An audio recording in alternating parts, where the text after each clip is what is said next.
Movie start होती है तो हम एक लड़की को देखते हैं जो कि एक जगह पर बैठकर अपनी दोस्त का इंतजार कर रही होती है कि इतनी देर में वो देखती है कि वहाँ पर बहुत ही प्यारे पिंक कलर के शूज पड़े हुए हैं। उसे वो बहुत अच्छे लगते हैं और जैसे ही वो उनको उठाने के लिए आगे बढ़ती है तो कोई और लड़की उन शूज को उठाकर वहाँ से चली जाती है। वो उन शूज को पहनकर आगे बढ़ने लगती है और थोड़ा ही आगे पहुँचकर वो देखती है कि उसे कुछ अजीब फील हो रहा था और इसी के साथ उसके पाँव कट जाते हैं। ये सीन बहुत ही ज्यादा पेनफुल है। अब मूवी का सीन चेंज होता है और हम एक लेडी संजय को देखते हैं। उसकी एक छोटी सी बेटी होती है। वो अपने हस्बैंड से अलग हो गई थी क्योंकि उन दोनों का रिलेशन कुछ ज्यादा अच्छा नहीं था। अब संजय और उसकी बेटी एक पुराने से अपार्टमेंट में शिफ्ट हो जाते हैं। वो जगह बहुत सुनसान थी और वहाँ पर कोई भी नहीं रहता था सिवाय एक बूढ़ी औरत के। लोगों का कहना था कि इस जगह पर भूत रहते हैं क्योंकि इस अपार्टमेंट में अजीबोगरीब चीजें होती थी, जैसे कि लाइट अपने आप ऑन ऑफ हो जाती थी और अजीब अजीब आवाजें आती थी। लेकिन संजय का यहाँ पर रहना उसकी मजबूरी थी क्योंकि उसके पास इतने पैसे नहीं थे कि वो कहीं और घर ले सके। वो जब अपने रूम में जाती है तो देखती है कि वहाँ का सामान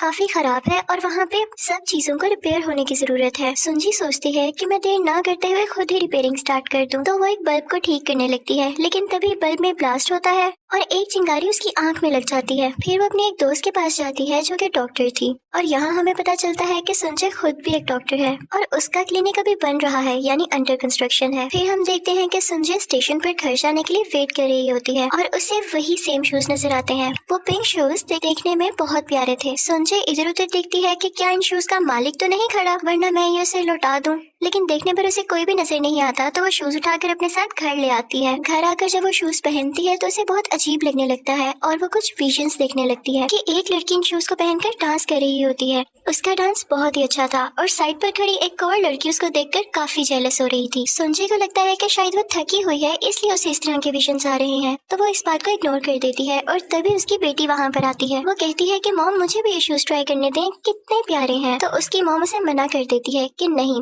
बिल्कुल भी नहीं। अगले दिन संजय अपनी बेटी को स्कूल छोड़ने के बाद उस जगह पर जाती है जहाँ पर उसका क्लिनिक बन रहा था और वहाँ पे उसे एक लड़का मिलता है जो कि कंस्ट्रक्शन का सारा काम चेक कर रहा था। संजय उसे कहती है कि तुम सारा दिन यहाँ पर काम करते हो तो आज रात हमारे घर डिनर पर आना। और दूसरी तरफ हम देखते हैं कि संजय की बेटी अपने मॉम के घर ना होने की वजह से उन शूज को पहनकर ट्राई करती है। वो शूज उसके साइज से बहुत बड़े थे, लेकिन यहाँ पर एक अजीब बात हमें ये देखने को मिलती है कि वो शूज बिल्कुल उसके साइज के हो जाते हैं और फिर उससे भी वही विजन्स आने लगते हैं। अब हम देखते हैं कि वो लड़का जब संजय के घर डिनर पर आता है तो संजय की बेटी बहुत गुस्सा होती है और कहती है कि ये कौन है और अब मेरे बाबा के साथ क्यों नहीं रहती, आपका उनसे क्या मसला है। तो संजय को काफी गुस्सा आ जाता है और वो उसे वहाँ से जाने के लिए कहती है। अपनी बेटी के जाने के बाद वो उस लड़की को बताती है कि मेरे हस्बैंड के साथ सेपरेशन हो गई है। इसी दौरान उस लड़के की भी नजर उन पिंक शूज पर पड़ती है। लड़का होने के बावजूद उसे वो शूज बहुत अट्रैक्ट करते हैं। अब हम देखते हैं कि संजय को नींद में भी वो विजन्स आने लगे थे। उसे ख्वाब में एक कपल नजर आता है जिसने ब्राइडल ड्रेस पहना होता है और फिर वो कभी अपनी बेटी को देखती थी जो कि बिल्डिंग से जंप लगा रही होती थी और जैसे ही रोकने के लिए वो उसे पकड़ती उसके पाँव कट जाते थे। संजय इन विजन से बहुत परेशान होती है। अब उसे यकीन हो चुका था कि इन शूज के साथ कोई ना कोई चीज जरूर जुड़ी हुई है। तो अब जब भी उसकी बेटी उन शूज को ट्राई करने लगती तो वो उसे मना कर देती थी। और फिर हम संजय की उसी डॉक्टर दोस्त को देखते हैं। वो उसके घर आती है और जैसे ही उसकी नजर उन शूज पर पड़ती है तो वो भी उन शूज को देखकर मेस्मराइज हो जाती है, यानी उसे भी वो शूज बहुत अच्छे लगे थे। जैसे ही संजय थोड़ा दूर जाती है तो वो उन शूज को चुराकर भाग जाती है। न जाने उन शूज में ऐसा क्या था कि एक दोस्त दूसरी दोस्त की चीज चोरी करने पर भी मजबूर हो गई। और जैसे ही वो शूज लेकर बाहर जा रही होती है तो उसे लगता है जैसे उसका कोई पीछा कर रहा है और तभी कोई पीछे से उसके फेस पर हाथ रख लेता है और उसकी आंखें बाहर निकाल देता है और उसे जोर से धक्का देता है, जिसकी वजह से वो एक शीशे में जाकर लगती है और वो शीशा टूट जाता है, जिसकी वजह से उसकी भी डेथ हो जाती है और उन शूज की वजह से उसके पाँव भी कट जाते हैं। और तभी हम देखते हैं कि वो पिंक शूज वहाँ से गायब हो जाते हैं। जब पुलिस को इस बारे में पता चलता है तो वो उसकी डेड बॉडी अपने साथ ले आते हैं और उसकी दोस्त संजय से इन्वेस्टिगेशन करते हैं क्योंकि वो आखिरी बार उसी के घर आई थी।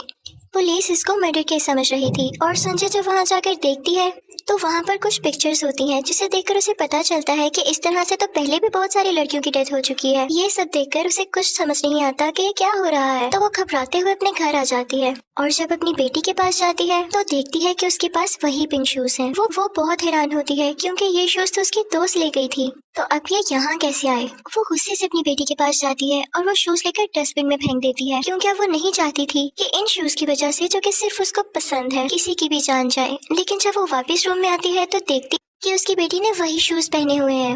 ये देखकर वो काफी ज्यादा डर जाती है और इसी वक्त ही उसकी बेटी के पाँव से खून आने लगता है। ये देखने पर सुंजय बेहोश हो जाती है और जब उसकी आंख खुलती है तो वो देखती है कि वो और उसकी बेटी एक हॉस्पिटल में है और वो देखती है कि उसके हाथ में वही पिंक शूज है। वहाँ पे वो लड़का भी था जो उसके क्लिनिक पर काम करवा रहा था।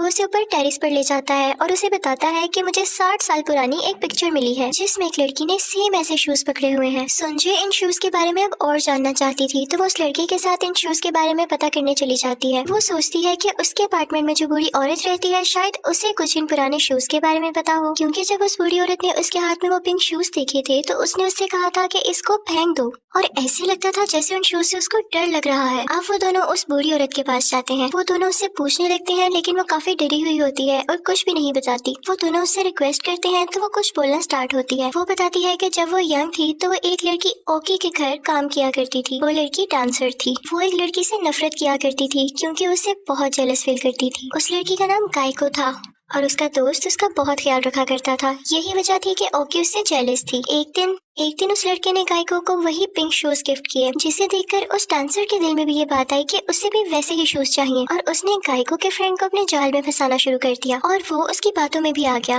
लेकिन एक दिन काइको ने उन दोनों को एक साथ देख लिया जिसके बाद वो वहाँ से चली गई, लेकिन उसका दोस्त उसके पीछे उसे मनाने आया और जब डांसर ने ये देखा तो भी उसे बहुत गुस्सा आया कि ये अभी भी उसी से प्यार करता है और उसने गुस्से में काइको को मार दिया और उसके दोनों पाँवों को भी काट दिया और फिर उन पिंक शूज को पकड़कर जोर जोर से हंसने लगी और काइको का दोस्त भी उसके साथ शामिल था। उस दिन ये ओल्ड लेडी भी वहीं पर थी और सब कुछ देख रही थी, लेकिन ये दोनों नहीं जानते थे कि वो भी वहाँ पर है। और फिर हम उस डांसर को और काइको के दोस्त को ब्राइडल ड्रेस में देखते हैं, यानी वो दोनों शादी कर रहे थे और उस डांसर ने वही पिंक शूज पहने हुए थे कि तभी काइको की सोल वहाँ पर आती है और उन दोनों को मार देती है। और अब वो यही करना चाहती थी कि जो भी उसके पिंक शूज को हाथ लगाएगा वो उसे जिंदा नहीं छोड़ेगी।